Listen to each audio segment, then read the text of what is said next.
A guerra ao terror é contra o Ocidente, contra os valores ocidentais, né? No caso da Nigéria, por exemplo, o grupo rebelde lá, o grupo terrorista islâmico, se chama Boko Haram, que significa que tudo aquilo, né, que é da cultura ocidental é pecado, né?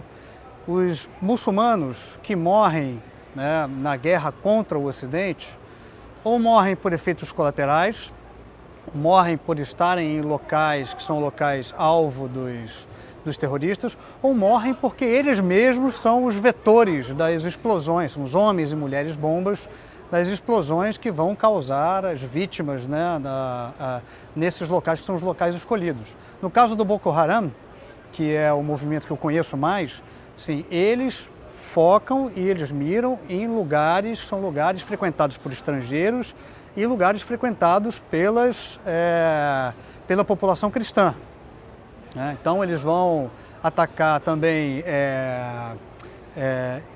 prédios governamentais, prédios do governo, igrejas, em momentos em que você tem os cultos de domingo. Eles já atacaram inclusive uma igreja católica no Natal, durante a Missa do Galo. Muitos desses casos também são problemas nacionais, né? São problemas ligados a conflitos que são locais, que são conflitos que de um certo modo envolvem as populações destas regiões ou até de determinados grupos, né, que estão nessas regiões que de um certo modo estão em conflito. Então, de um modo curioso, né, a gente pode imaginar que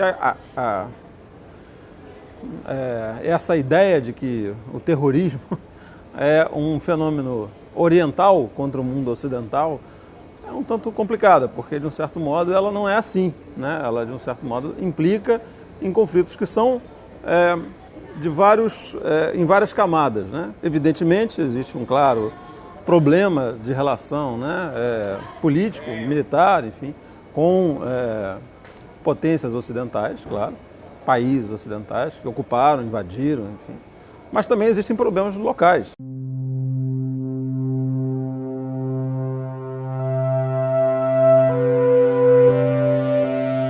Isso tem a ver com várias coisas, né? Mas uma delas, por exemplo, a gente poderia citar a própria formação e a configuração dos sistemas de informação no mundo, né? De um certo modo, é inegável, né, que para um universo de informações, de produção de informação, é óbvio, né, que Paris ela significa, vamos dizer assim, muito mais do que talvez a Nigéria. Paris é um grande centro, né, sempre foi um grande centro exportador de cultura, né, uma cidade que é uma cidade cosmopolita. E a África sofre, sim, a África, estou falando no geral, como um todo, né, a África sempre sofreu de um certo preconceito, né? Nós olhamos a África como o continente africano como algo assim mais marginal dentro do sistema internacional. A Nigéria, obviamente, tem um papel diferente dentro do contexto das nações, vamos chamar assim. Evidentemente, ela ocupa, né, um papel que a gente pode achar, talvez não seja tão justo, mas obviamente ela tem um peso diferente, né, do que simbolicamente representa Paris para o Ocidente, né, e claro, como essa cobertura de jornalistas, enfim, né, como essa informação circula. Então, obviamente, Paris significa para esse sistema de informação muito mais do que talvez a Nigéria. Óbvio que a morte de pessoas, a morte dessas centenas e milhares de pessoas, isso é uma tragédia, né? Mas ela tem menos repercussão lá porque a atenção da mídia também se volta com menos potência, né? Você tem um olhar mais difuso com relação ao que acontece no continente africano.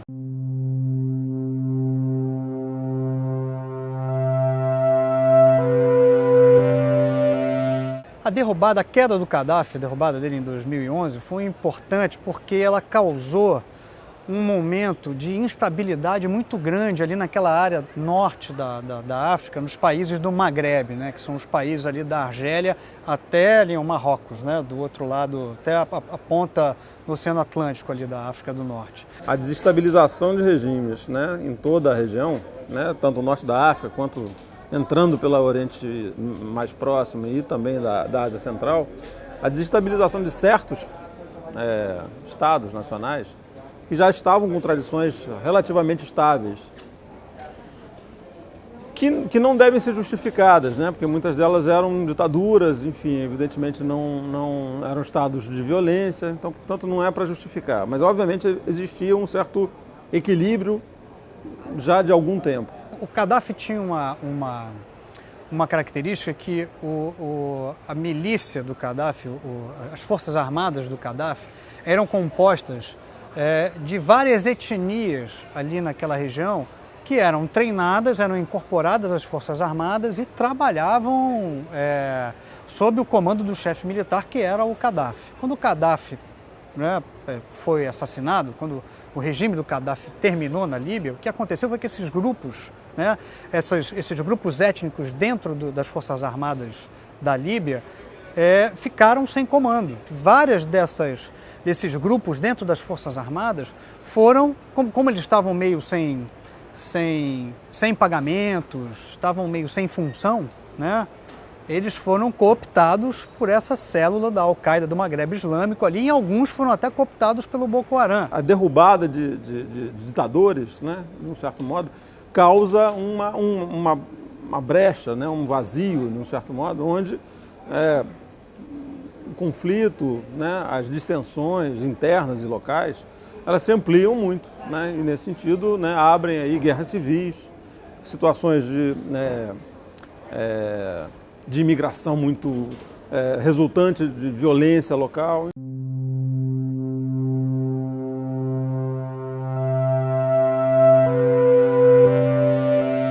Lamentavelmente não é um cenário muito bom, né? Quer dizer, a gente está assistindo uma crise muito aguda, né? Muito violenta, em decorrência, talvez, um pouco de dois fatores, talvez, né, que se sobrepõem, como eu repito, que de um certo modo não devem ser priorizados nenhum nem outro. Né? Inegavelmente existe uma crise que deriva da entrada, né, um tanto quanto desestabilizadora das potências ocidentais na região, né, isso é inegável, refazendo a política local de uma forma muito, eu acho, muito desagregadora, de certo modo, né? E como, de um certo modo, as populações locais reagem a esse processo, né? Quer dizer, muitas vezes ampliando a violência, né? Criando situações, ou seja, vivendo situações de extrema conflitividade. O cenário é instável, né? Você tem a Al-Qaeda do Maghreb Islâmico dando apoio ao aparecimento de várias pequenas células terroristas, assim, o apoio tático e o apoio também financeiro. Você tem pequenos grupos que no começo, né, no caso dos Tuaregs, por exemplo, o caso dos Tuaregs é muito emblemático.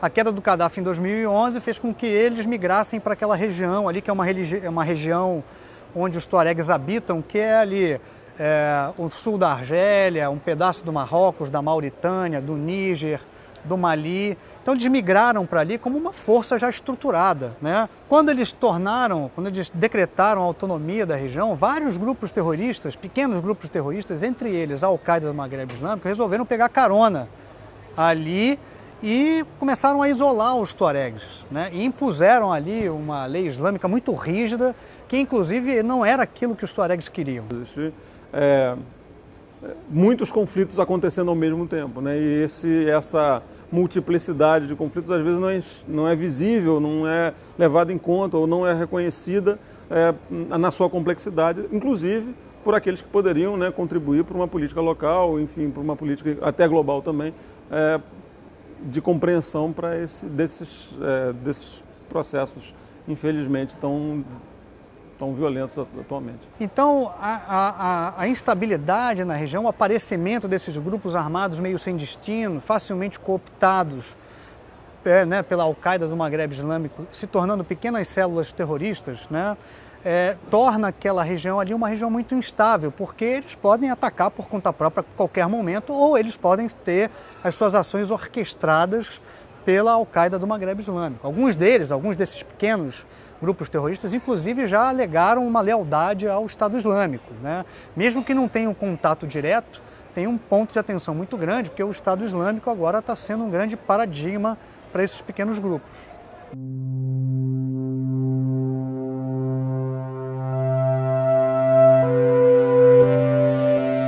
A raiz para o surgimento do Boko Haram vem também um pouco do isolamento da região norte da Nigéria, que é a região de maioria muçulmana, né? E que você tem lá uma etnia que é a mais importante, que são os Hausás e os Fulas, né? No norte da Nigéria e no sul do Níger, né? Que é com quem a Nigéria faz fronteira no norte. Esse isolamento do processo político, né? E esse isolamento da parte norte da Nigéria com os investimentos, são os investimentos estatais, levaram a uma certa... esse isolamento levou ao aparecimento de alguns grupos radicais, sendo cooptados por alguns líderes islâmicos radicais. Você tem um alto grau de desemprego entre os jovens na região, então isso faz com que seja muito fácil você aliciar essa população jovem, levá-las para uma posição mais extremada, né? E os contatos, assim, o início da organização desse grupo se dá assim, do meio para o final dos anos 00, né? Que foi na década passada, onde eles começaram a se organizar mesmo como um grupo radical, começaram a ter contatos com a Al-Qaeda do Maghreb Islâmico, né? Os líderes, que são os principais líderes, começaram a surgir e outras lideranças jovens começaram a aparecer dentro do movimento e eles começaram a se organizar, fazendo primeiro uns ataques que foram uns ataques, assim, umas desobediências civis e uns ataques a prédios que eram prédios governamentais e chamando a atenção você consegue cooptar mais jovens para lutar pela causa, a fazer parte do Boko Haram, e ele foi crescendo e foi conseguindo financiamento, sabe-se lá de quem, né? Acredita-se que da própria Al-Qaeda e da Al-Qaeda do Maghreb Islâmico e de alguns grupos, né? Dentro da própria Arábia Saudita, né? Que são grupos que financiam algumas dessas ações terroristas e tal, e eles começaram a se organizar mais, a cooptar cada vez mais jovens e se tornarem cada vez mais ousados. A área de atuação é mais ao norte da Nigéria, né? Quer dizer, ocupando um espaço, enfim, que se estende para além da fronteira nigeriana, né? Portanto, ocupam uma região que é uma região islamizada, né? Fortemente islamizada, que se alimenta de um determinado tipo de entendimento do Islã, que é um entendimento muito, usando palavras que são muito mais ocidentais, mas muito mais reacionário, talvez muito tradicionalistas, e de um tipo, né, de Islã que não é majoritário na comunidade muçulmana, mas que, de um certo modo, ali se radicalizou, em boa parte também porque a Nigéria é também um país que tem uma certa multiplicidade religiosa. Houve, claro, também um processo junto com isso, né, um processo de divisão desigual, talvez, de poderes internos dentro da Nigéria. Então, é uma situação local, né, que, de um certo modo, transborda para além da fronteira, mas que, de um modo muito claro, né, demonstra a força de projetos radicais, né, de militância radical, né, nesse momento, dentro de algumas correntes islâmicas.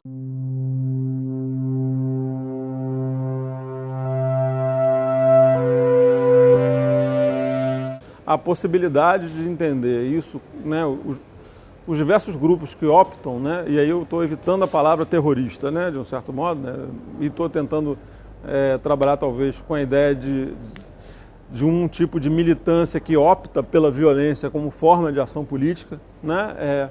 Esses grupos que optam pela violência como forma de ação política são de diversas extrações, com diversos projetos, eles não são um único grupo, não há uma articulação, ao contrário, que desde do aparecimento da Al-Qaeda como fenômeno, né, global, essa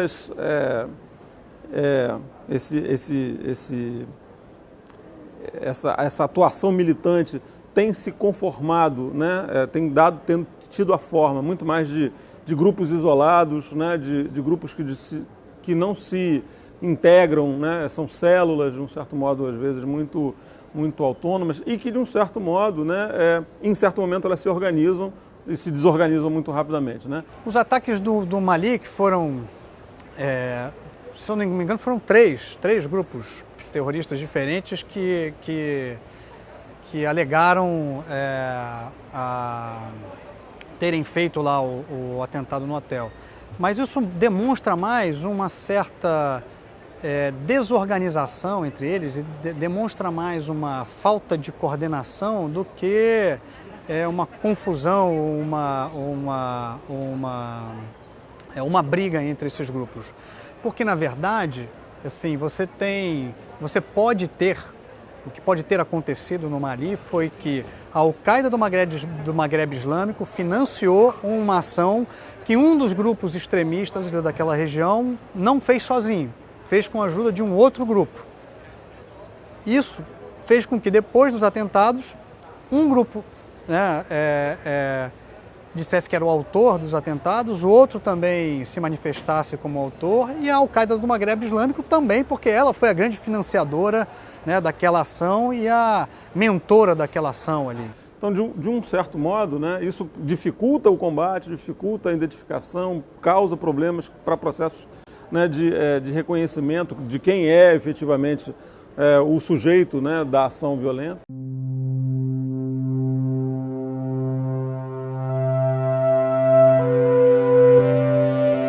Você tem aí diversas realidades distintas, distintas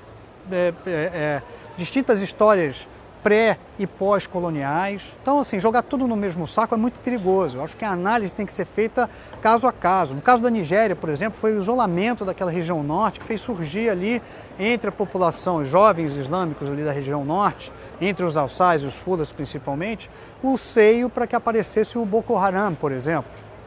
No caso do Uganda é diferente, a realidade lá fez com que em algum momento aparecesse um grupo radical cristão, que é o Lord's Resistance Army, né? O grupo de resistência do Senhor, né? Com Joseph Kony como o seu líder.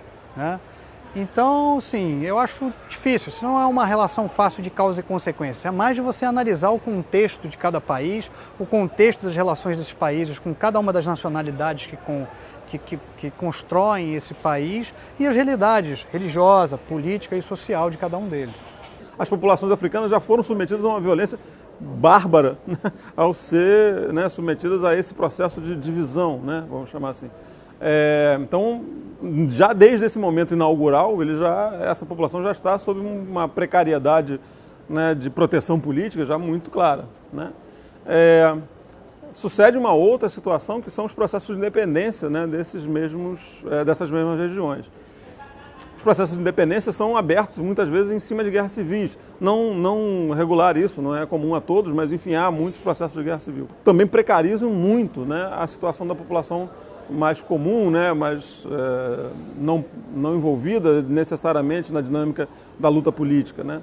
Então, de um certo modo, é uma experiência recente, talvez de 100 anos para cá, né, de um continente que está constantemente, né, infelizmente, envolvido, né, em situações de conflito, claro, né, também de um certo modo, né, muitas vezes relegado a um segundo plano dentro do conjunto de investimentos, interesses internacionais, no que diz respeito à presença de capitais, que evidentemente faz com que o continente tenha uma série de problemas, né, graves, enfim, e a violência, sem dúvida alguma, é uma das mais absurdas e lamentáveis.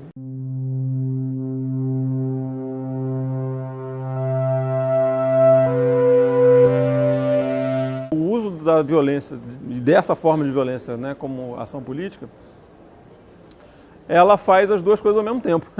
Né? De algum modo, ao incutir o medo, ela né, anuncia um certo projeto pelo menos ela parece que esse medo, né, traz consigo um certo gosto de vitória, né, e de um certo modo anuncia a fragilidade do adversário. A derrota do inimigo, né, a tão propalada derrota do inimigo, né, a derrota do Ocidente pelos grupos radicais islâmicos, é um objetivo mais filosófico, é mais um guarda-chuva no qual eles podem disseminar o ódio, fomentar o ódio, porque nenhuma religião se baseia, pelo menos o cerne das religiões é a tolerância, né? Assim, é o cuidado com o próximo. Uma religião que prega a guerra, que prega a morte dos outros, não é uma religião, né? É uma ideologia travestida de religião.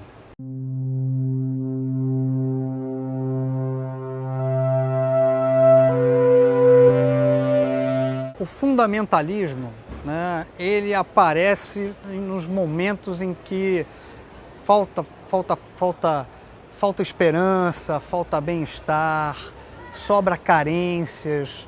Então são nesses lugares, né, são nesses terrenos que a semente do fundamentalismo cresce fértil. Porque se você não tem nada, né, sim, o ódio já é alguma coisa. Então é muito mais fácil instilar o ódio, convencer você a odiar alguém para tirar você da inércia e ali você conquistar uma posição de soldado, sargento, general dentro de uma hierarquia militar, que é uma hierarquia militar dentro de uma milícia, de um movimento jihadista, etc. e tal, do que você continuar sendo um ninguém, sendo um Zé Ninguém e não tendo nenhuma perspectiva. Isso para as pessoas jovens é muito sedutor. E se não for muito sedutor, não tem problema. Você faz lá a lavagem cerebral, coopta, faz a lavagem cerebral e ponto final, porque aquelas pessoas estão fragilizadas. Nesse caso, nós temos... Depende do que a gente esteja, de novo, chamando de terrorismo, né? E nesse caso, primeiro, isso não é uma novidade histórica, né? Quer dizer, a gente está imaginando o quê, né? Que isso apareceu hoje, ou é um fenômeno muito recente, não é, né? Assim, o uso da violência como arma política já tem alguns séculos, enfim, né? E já tem muitos séculos, então não é necessariamente nenhum tipo de projeto inédito no mundo. Né? Então eu talvez invertesse a pergunta, né? Como é que a gente conseguiu até hoje viver, né, com essas formas de ação política e até hoje nós não conseguimos encontrar soluções que sejam, né, de mediação, que permitam, de um certo modo, constituir cenários mais negociados, né, como de alguma forma as sociedades humanas, né, não conseguiram, de um certo modo, construir um cenário de convivência sem violência. Né? E aí, nesse sentido, me parece que a violência compõe um pouco da experiência humana no mundo. Né? E eu não sei se essa manifestação específica, que se pode chamar de terrorismo, ela conseguirá ser alguma hora extirpada da vida, né? Porque ela, de um certo modo, infelizmente, a violência, né, se ela não se manifesta assim, ela vai se manifestar num conflito de alguma natureza, né, na violência urbana, né, no terror urbano, se a gente quiser pensar, né, as diversas formas de medo, né, que é viver numa cidade, né, de milhões e milhões de pessoas. Então, de um certo modo, eu não sei se a gente vai conseguir viver num mundo sem isso.